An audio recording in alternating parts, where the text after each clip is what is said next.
So we need to talk about this interview on Within Reason with SamHarris because I feel like Alex has really shown how little he understands this territory. You say, if we should do anything in this life, we should avoid what really and truly sucks. Elsewhere, you say, look, if bad means anything, it must mean the worst possible misery for everyone. I think a moment ago you said something to that effect. Yeah. So this is where it matters to get everyone on the same page with reality.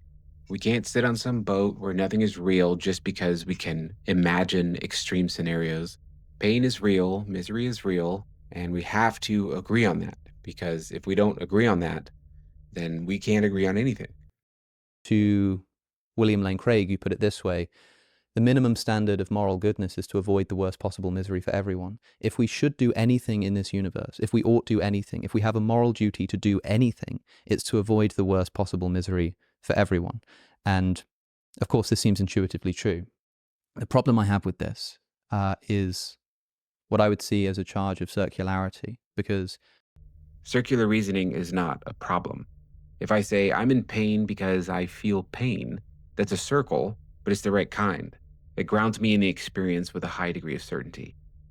Alex seems to only be looking at circular reasoning as if it's about proving something 100%.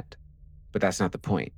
The point is to ground the circular reasoning in experience in the experience. it seems to me that the interesting claim that you're making in the moral landscape is that in a world where people think atheists cannot say that certain things are good and bad, if you're an atheist, there is no thing that is good, there is no thing that is bad, there's just stuff. Right. You're saying, no, we actually can say that certain things are bad. We can do that. And someone says, okay, show me how. And you say something like, well, look, if anything is bad, surely the worst possible misery for everyone is bad.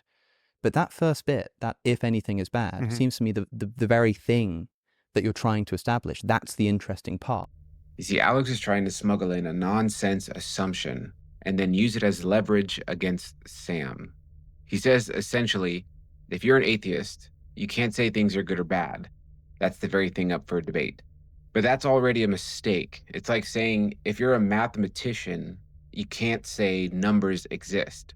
The fact that we are already using numbers, already counting, is proof enough that numbers exist as part of our framework of reasoning. Likewise, the fact that we are already speaking in terms of harm, suffering, flourishing, and fairness is proof enough that the categories of good and bad exist. They're baked into our experience.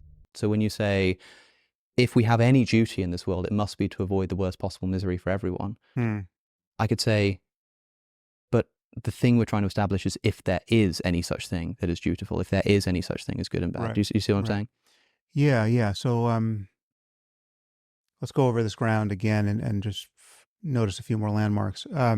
Sam's worst possible misery for everyone isn't some random guess. It's the ground floor of reasoning about morality. If you deny that premise, you're not engaged in moral reasoning anymore. You're pretending the entire conversation doesn't exist. Alex is acting like this denial is a respectable intellectual position, when really it's a refusal to step onto the playing field at all. So the question isn't, can atheists talk about good or bad? We already do. The real question is whether we can reason about them in a consistent way, just as we reason about math, science, or any other part of human experience. And Sam's point is that, yes, we can. I think I'm going to do more videos about Alex because he said a lot of things in this interview that pissed me off. Anyway, this is Carmel. I'll see you guys next time.